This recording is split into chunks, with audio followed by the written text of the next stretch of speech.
it chapter by chapter, one bite at a time. So many adventures and mountains we can climb. Take it word for word, line by line, one bite at a time.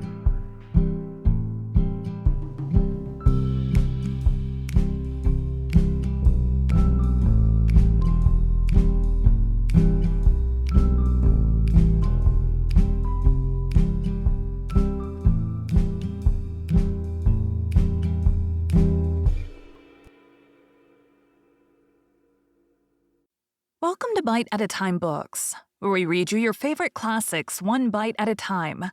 My name is Bree Carlile, and I love to read, and wanted to share my passion with listeners like you. If you want to know what's coming next and vote on upcoming books, sign up for our newsletter at biteatatimebooks.com. You'll also find our new t-shirts in the shop, including podcast shirts and quote shirts from your favorite classic novels. Be sure to follow my show on your favorite podcast platform so you get all the new episodes. You can find most of our links in the show notes. But also our website, biteatatimebooks.com, includes all of the links for our show, including to our Patreon to support the show, and YouTube, where we have special behind the narration of the episodes. We're part of the Bite at a Time Books Productions Network. If you'd also like to hear what inspired your favorite classic authors to write their novels, and what was going on in the world at the time, check out the Bite at a Time Books Behind the Story podcast, wherever you listen to podcasts. Please note, while we try to keep the text as close to the original as possible, some words have been changed to honor the marginalized communities who've identified the words as harmful, and to stay in alignment with Bite at a Time Books' brand values. Today we'll be continuing Great Expectations by Charles Dickens. Chapter 10. The felicitous idea occurred to me a morning or two later when I woke, that the best step I could take towards making myself uncommon was to get out of Biddy everything she knew. In pursuance of this luminous conception, I mentioned to Biddy when I went to Mr. Wopsle's great-aunt's at night that I had a particular reason for wishing to get on in life, and that I should feel very much obliged to her if she would impart all her learning to me.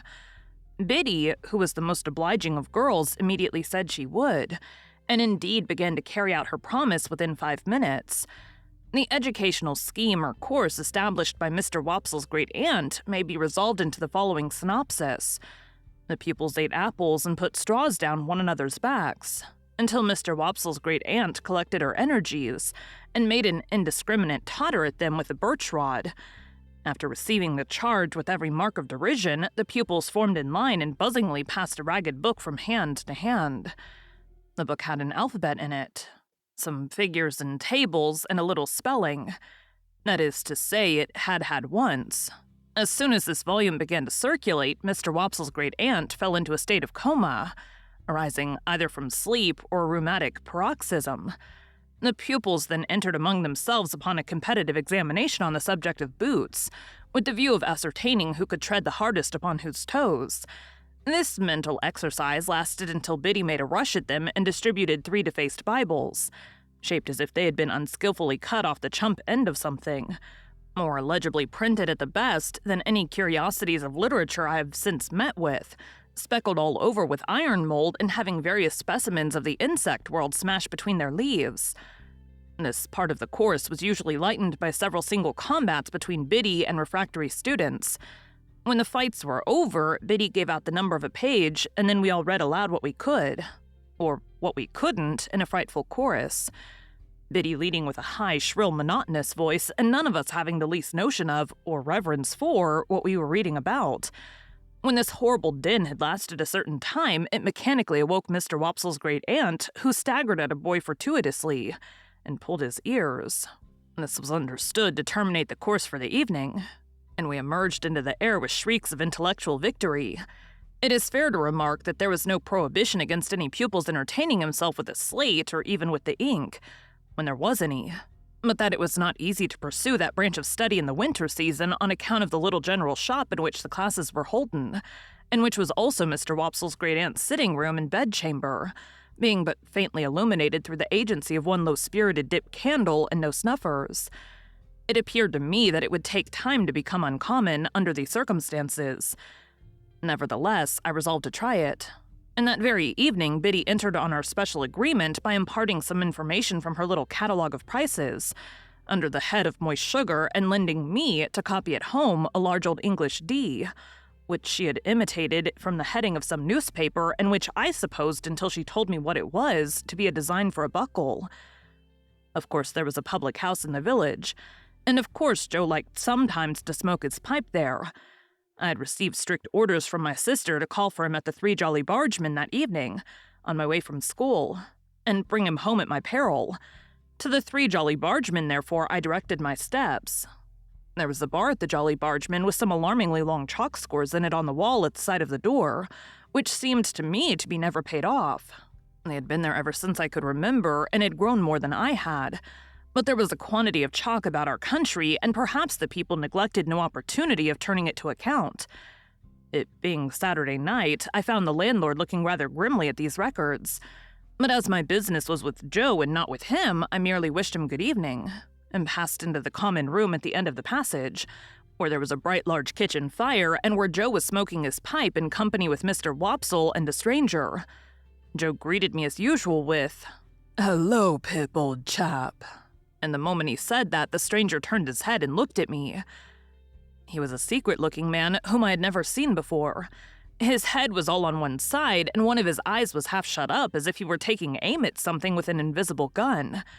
He had a pipe in his mouth, and he took it out, and after slowly blowing all his smoke away and looking hard at me all the time, nodded.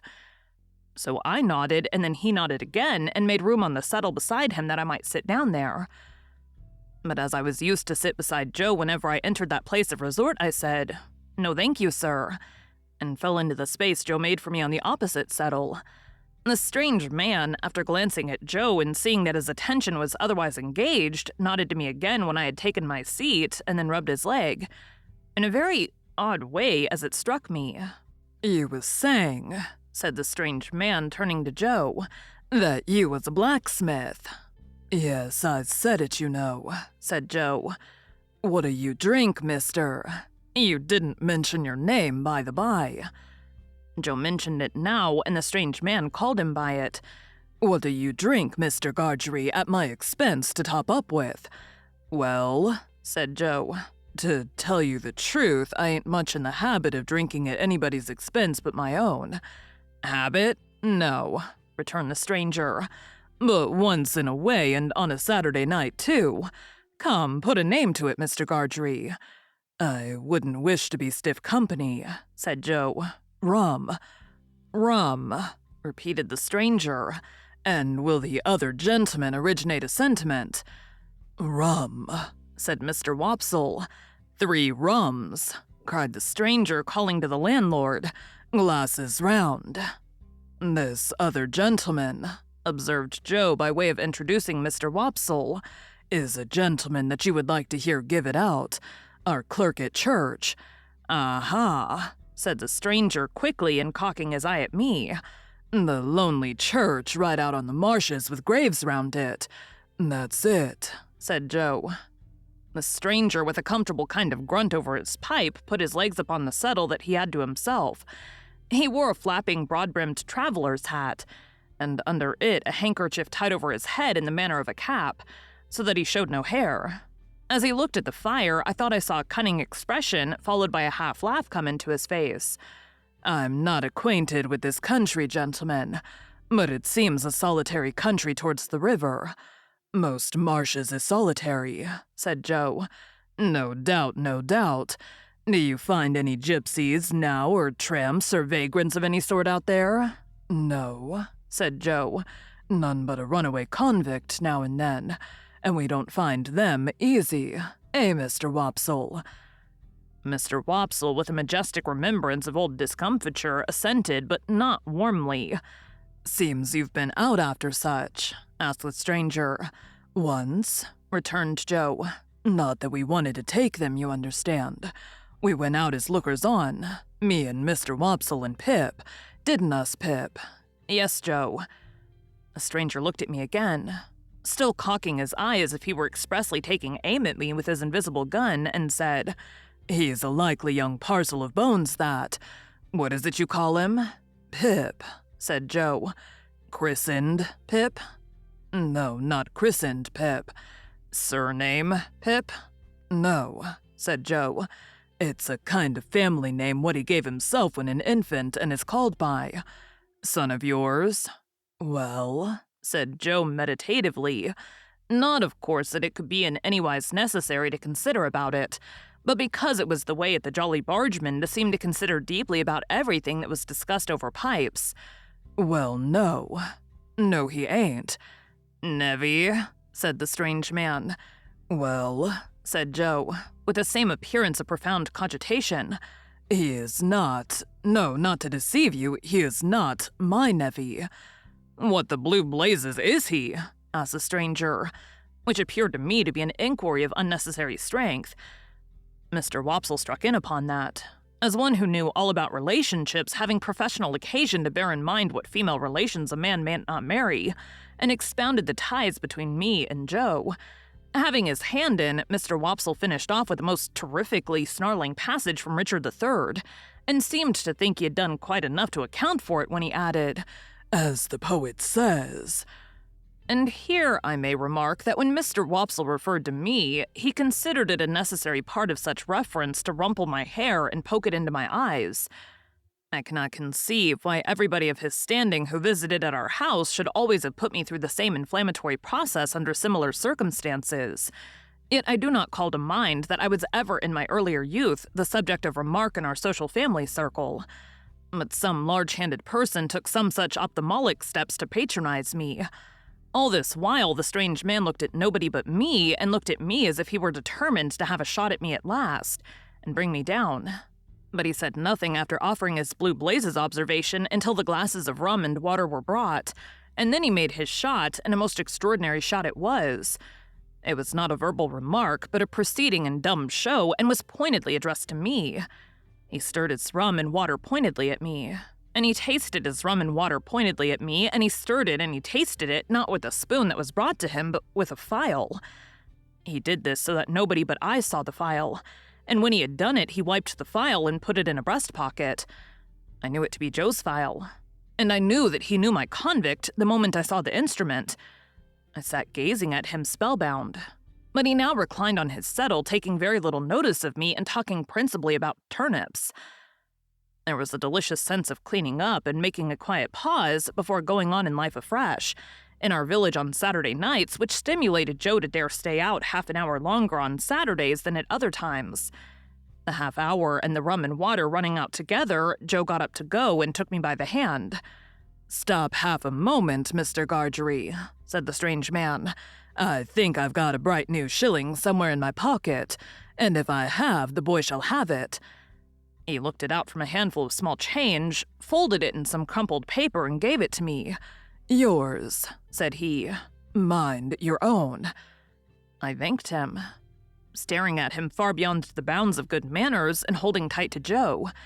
He gave Joe good night, and he gave Mr. Wopsle good night, who went out with us, and he gave me only a look with his aiming eye. No, not a look, for he shut it up. But wonders may be done with an eye by hiding it. On the way home, if I'd been in a humor for talking, the talk must have been all on my side, for Mr. Wopsle parted from us at the door of the Jolly Bargeman, and Joe went all the way home with his mouth wide open to rinse the rum out with as much air as possible. But I was in a manner stupefied by this turning up of my old misdeed and old acquaintance, and could think of nothing else.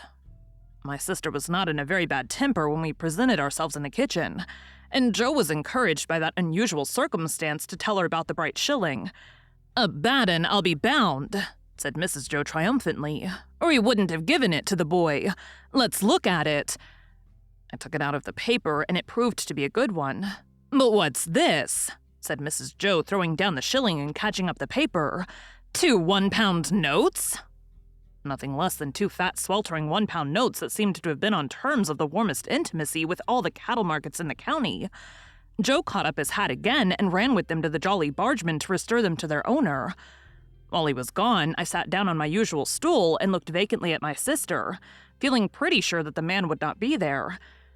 Presently, Joe came back, saying that the man was gone, but that he, Joe, had left word at the Three Jolly Bargemen concerning the notes. Then my sister sealed them up in a piece of paper and put them under some dried rose leaves in an ornamental teapot on top of a press in the state parlor. There they remained. A nightmare to me, many and many a night and day.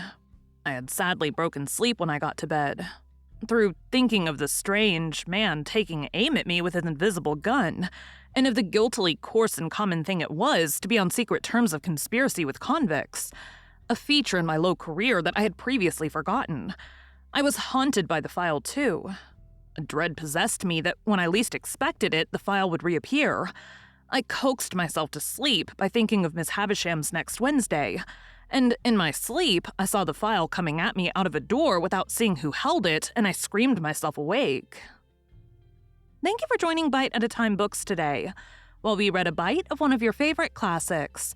Again, my name is Bree Carlile, and I hope you come back tomorrow for the next bite of Great Expectations. Don't forget to sign up for our newsletter at biteatatimebooks.com and check out the shop. You can check out the show notes or our website, biteatatimebooks.com, for the rest of the links for our show. We'd love to hear from you on social media as well.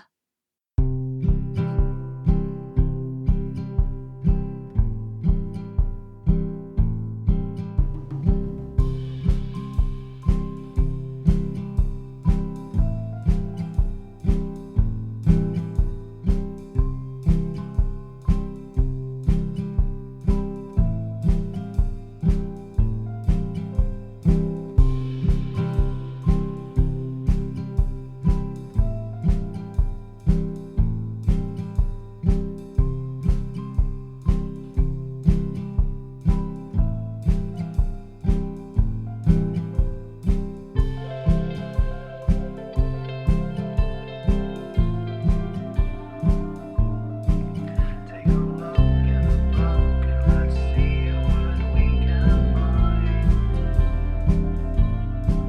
Take it chapter by chapter, one bite at a time.